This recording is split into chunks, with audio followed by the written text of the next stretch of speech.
ভাগ্যে যেন ভালো কিছু আল্লাহ লেখেন, আপনার নসিবে যেন ভালো কিছু আসে, আপনার রিজিকে যেন আল্লাহ বরকত দান করেন, এর জন্য বেশ কিছু আমল আমরা কোরআন হাদিসের আলোকে বলতে পারি, সাজেশন দিতে পারি।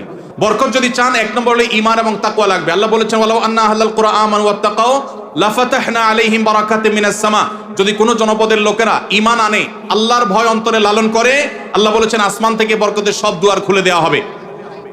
এজন্য ভাই, ঈমান যদি থাকে, তাকওয়া যদি থাকে, গুনাহমুক্ত জীবন গড়ার সংকল্প যদি থাকে, বরকত আসবে জীবনে। নাম্বার 2, ইস্তেগফার বেশি বেশি করলে। আল্লাহ বলেছেন সূরা নূহের মধ্যে, যদি কেউ ইস্তেগফার করে, নূহ আলাইহিস সালাম তার জাতিকে বলেছেন ফাকুলতু আস্তাগফিরু রাব্বাকুম ইন্নাহু কানা গাফফারা ইউরসিলিস সামাআ আলাইকুম মিদরারা ওয়া ইউমদিদুকুম বিআমওয়ালিন ওয়া বানিন ওয়া ইয়াজআল লাকুম জান্নাতিন ওয়া ইয়াজআল লাকুম আনহারা। আল্লাহ নবী নূহ আলাইহিস সালাম বলেছেন, আমি আমার জাতিকে বলেছি তোমরা আল্লাহর কাছে ইস্তেগফার করো, ক্ষমা প্রার্থনা করো। বেশি বেশি ইস্তেগফার করলে আল্লাহ তাআলা রিজিকের মধ্যে বারাকা দিবেন, অভাব দূর করবেন, সম্পদে এবং সন্তানে আল্লাহ তাআলা বরকত দান করবেন। তাহলে 2 নম্বর আমল হলো ইস্তেগফার করা, রিজিকে বরকত হবে ইনশাআল্লাহ। নাম্বার 3, শুকর আদায় করা। আল্লাহ বলেছেন লা ইন শাকারতুম লা আযীদান্নাকুম। আপনি কোনো কিছু পেয়েছেন, আলহামদুলিল্লাহ বলেন, যা পাইছেন শুকর আদায় করেন, আল্লাহ নিয়ামত বাড়ায় দিবেন। নাম্বার 4, দান সাদাকা করা। আল্লাহ তাআলা বলেছেন ইয়ামহাকুল্লাহুর রিবা ওয়া ইউরবিস সাদাকাত। আল্লাহ সুদকে ধ্বংস করবেন, তবে সাদাকা এবং দান এটাকে আল্লাহ তাআলা বাড়িয়ে দিবেন। এই জন্য কেউ যদি দান করে, আল্লাহ তাআলা তাকে কি দেন? বরকত দান করেন তার রিজিকে। তারপরে 5 নম্বর হলো আত্মীয়তার সম্পর্ক রক্ষা করা। নবীজি সাল্লাল্লাহু আলাইহি ওয়াসাল্লাম বলেছেন মান সাল্লাহু আন ইউবসাতা লাহু ফি রিজকিহি আও ইউনসালাহু ফি আসারিহি ফালিয়াসিল রাহিমা। যে ব্যক্তি চায় তার আত্মীয়তার সম্পর্কে, যে ব্যক্তি চায় তার হায়াতে বরকত হোক, তার রিজিকে বরকত হোক, সে যেন আত্মীয়তার সম্পর্কের সাথে সম্পর্ক ভালো রাখে, আত্মীয়দের সাথে, অর্থাৎ রক্ত সম্পর্কে আত্মীয়দের সাথে যেন সম্পর্ক কানেক্টেড রাখে, বিচ্ছিন্ন না করে, তাহলে তার রিজিকে এবং হায়াতে বরকত হবে। সর্বশেষ আরেকটা আমল বলতে চাই, সেটা হলো খাবারের ক্ষেত্রে একত্রিত হয়ে বসে খাবার খাওয়া। এই সুন্নত আমাদের সমাজ থেকে বিদায় হয়ে গেছে, আমরা অনেকে জানি না। আবু দাউদের একটা হাদিস বর্ণিত হয়েছে, নবীজি সাল্লাল্লাহু আলাইহি সাল্লামের কাছে এক ব্যক্তি বললেন, হে আল্লাহর রাসূল, আমরা খাই কিন্তু অনেক খাওয়ার পরেও পরিতৃপ্ত হই না, পেট ভরে না, খাবারের চাহিদা পরিপূর্ণ মিটে না, কারণটা কি? নবীজি সাল্লাল্লাহু আলাইহি সাল্লাম বলেছেন তোমরা সম্ভবত আলাদা আলাদা প্লেটে খাও, আলাদা আলাদা সিঙ্গেল সিঙ্গেল খাও। তখন নবীজি সাল্লাল্লাহু আলাইহি সাল্লাম বলেছেন তোমরা সবাই একসাথে খানা খাবে, আল্লাহ তাআলা তোমাদের খাবারে বরকত দান করবেন। একসাথে খানা খাবে এবং বিসমিল্লাহ বলে খাবে, এই দুইটা কাজ করলে আল্লাহ তাআলা তোমাদের খাবারে বরকত দান করবেন। এই জন্য ভাইরা, বাসা বাড়িতে এক প্লেটে স্বামী স্ত্রী দুজন আছেন, এক প্লেটে খাবেন, বাচ্চাদেরকে নিয়ে বড় প্লেট নিয়ে খানা খাবেন, এটা সুন্নত। নবীজি সাল্লাল্লাহু আলাইহি ওয়াসাল্লাম উৎসাহ দিয়েছেন, কিন্তু আমাদের সমাজ থেকে এটা এখন হারিয়ে গেছে, নাই বললে চলে। আমরা সবাই যার যার মতো খানা খাই। এই জন্য এই কাজটাও আমাদের আমলে, আমাদের রিজিকে, আমাদের হায়াতে বরকত এনে দিবে ইনশাআল্লাহ। মসজিদের রেগুলার ইমাম সাহেব থাকা সত্ত্বেও তারাবির জন্য অন্য কোনো ইমাম আনা জায়েজ আছে কিনা? আনা যাবে, কোনো অসুবিধা নাই। এই প্রশ্ন সব বোধহয় ইমাম সাহেবরা বাউ করে দিছে, সব তাদের স্বার্থের প্রশ্ন।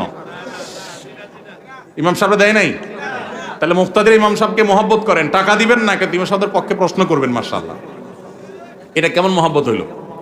যাই হোক ভাই, ইমাম সাহেব যদি ভালো হাফেজ না হন, তেলাওয়াতের সৌন্দর্য আহামরি না থাকে, বাহির থেকে হাফেজ নিয়ে আসলে কোনো অসুবিধা নেই। এটা কোনো কথা না যে ইমাম সাহেবের পিছনেই নামাজ পড়া জরুরি। তবে হ্যাঁ, কোনো যৌক্তিক কারণ ছাড়া অনেক এলাকাতে আছে কমিটির সাথে ইমাম সাহেবের ভালো সম্পর্ক নাই, শত্রুতা করে এখন বাহির থেকে লোক হায়ার করে আনে। এটা অন্যায় কথা, এটা জুলুম। যার পিছনে নামাজ পড়বেন তার প্রতি আপনার যদি এতটুকু শ্রদ্ধাবোধ না থাকে, তাহলে অবশ্যই সেটা অনুচিত কাজ, সেটা গর্হিত কাজ। এই জন্য এটা করা জায়েজ হবে না। সুদে টাকা লাগায় এমন ব্যক্তি সমাজে বিচার করে, তার বিধান কি? সুদে টাকা লাগায় এই রকম আসামি থাকলে তার নিজেরই তো বিচার করা উচিত। সে আবার কিসের বিচার করবে? মুসলমানদের সমাজে হারামখোররা কখনো বিচারকের আসনে বসতে পারা উচিত না। মুসলমানদের উচিত এগুলোকে সতর্ক করা, এগুলোর ব্যাপারে সতর্ক থাকা। আল্লাহ আমাদেরকে তৌফিক দান করুন। যে সমস্ত মানুষ হারামের সাথে খুল্লম খোলা সম্পর্ক, মুসলমানদের সমাজে কিভাবে তাদেরকে বিচারক হিসেবে ডাকেন? আর ভালো মানুষের কি অভাব পড়ছে এলাকা? সুদখোর ছাড়া ভালো মানুষ কি নাই এলাকায়? তাহলে কেন সুদখোরকে দিয়ে বিচার করতে হবে? যে আল্লাহর ভয় যার মধ্যে নাই, সে কিভাবে ন্যায়সঙ্গতভাবে বিচার করবে? কিভাবে আশা করা যায়? আল্লাহ আমাদের ভাইদেরকে সবাইকে হেদায়েত দান করুন। যারা সুদের কারবারে জড়িয়ে আছেন, আল্লাহর ভয়ে হারাম থেকে সরে আসুন। আমি একজন প্রাইমারি স্কুলের শিক্ষক। সকাল 9টা থেকে 4টা পর্যন্ত আমার কর্মঘণ্টা, 4টা 15 পর্যন্ত আমার কর্মঘণ্টা। 5 বছর বয়সী বাচ্চা থেকে শুরু করে 12 বছরের শিক্ষার্থী পড়ে। প্রতিটা ক্লাসের সময়কাল 40 মিনিট। সকালে 3-4টা ক্লাস নিলে শরীর আর চলে না। পরবর্তী ক্লাসগুলো শুরুর ক্লাসের মতো মনোযোগ দিতে পারি না। তাতে কি আমার বেতনের টাকার কোনো প্রবলেম হবে? শত শত কোমলমতি শিক্ষার্থী সামলানো অনেক কষ্টকর হয়। ভাইরা আমার, আল্লাহ কোরআনে বলেছেন লা ইউকাল্লিফুল্লাহু নাফসান ইল্লা উসআহা। সাধ্যের বাইরে কোনো কিছু করতে আল্লাহ আমাদেরকে বাধ্য করেন নাই। এজন্য আমাদের উচিত হবে যে আমরা যারা চাকরি করব, যতক্ষণ সাধ্য থাকে ততক্ষণ আমরা মনোযোগ দিয়ে কাজ করব। আমার এনার্জি আর কুলাচ্ছে না। আগে প্রথম আইসা যেরকম করতে পারছি সকালের দিকে, দুপুরের পরে শরীরে এনার্জি একটু কমে যাবে, এটা স্বাভাবিক। এর কারণে ইনশাল্লাহ আপনি আল্লাহর কাছে পাকড়াও শিকার হবেন না। যদি আপনি ইচ্ছাকৃত গাফিলতি করেন, মোবাইল টিপাটিপি করে সময় নষ্ট করেন, বাচ্চাদের ক্লাসে দেরিতে যান, তাহলে সেজন্য আল্লাহর কাছে জব দিয়ে করা লাগবে। কিন্তু আপনার এনার্জি কমে গেছে, প্রথম ক্লাসের মতো মনোযোগ আর ধরে রাখতে পারছেন না, এর কারণে আপনি গুনাহগার হবেন না।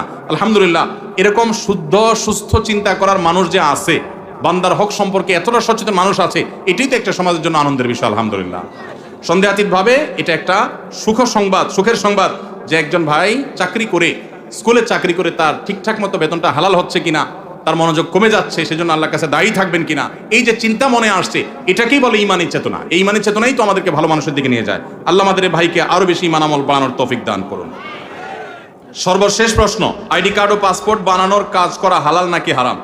আইডি কার্ড বা পাসপোর্টের কাজ, অর্থাৎ কারো আইডি কার্ড পাসপোর্ট লাগবে, সেটার জন্য কাগজপত্র রেডি করলেন, অনলাইনে ফর্ম ফিল আপ করে দিলেন, এসব কাজ করে আপনি ফি নিলেন, এটা জায়েজ আছে। কিন্তু আপনি আইডি কার্ড এবং পাসপোর্ট অবৈধ উপায়ে, যেটা পাওয়ার কথা না সেটা পাওয়াই দিবেন, যেটা 10 দিনে পাওয়ার কথা সেটা 5 দিনে পাওয়াই দিবেন, এই রকম করে যদি আপনি অফিসারদের সাথে তলে তলে লিঙ্ক করে, ঘুষের লাইন করে আর ক্লায়েন্টের কাছ থেকে টাকা নেন, তাহলে সেই উপার্জন আপনার হারাম। কথা কি বুঝাতে পারছি? একটা হলো যে আপনার একটা দোকান আছে, কম্পিউটার দোকান আছে, নেট সার্ভিস আছে, আপনি অনলাইনে ফর্ম ফিল আপ করে দিলেন, কাগজপত্র আগায় জোগায় দিলেন, এটার জন্য ফি আপনি 2000 4000 আপনি নিতে পারবেন। কিন্তু আপনি ক্লায়েন্টের কাছ থেকে অতিরিক্ত টাকা নিয়ে ওই পাসপোর্ট অফিসার, এনআইডি কার্ডের ওই অফিসারে আপনি ঘুষ দিলেন, দিয়া আপনি কাজটা করে আনলেন, এই ঘুষের কারবার করে অবৈধ কাজ করলেন, আগের দেরির কাজ আগের করাইলেন, লাইন ব্রেক করাইলেন, নানামুখী যে শয়তানিগুলো আমাদের দেশে হয়, অবৈধ কাজ হয়, এগুলোর জন্য যদি টাকা লেনদেন করেন, তাহলে আপনার এই ব্যবসা হালাল হবে না।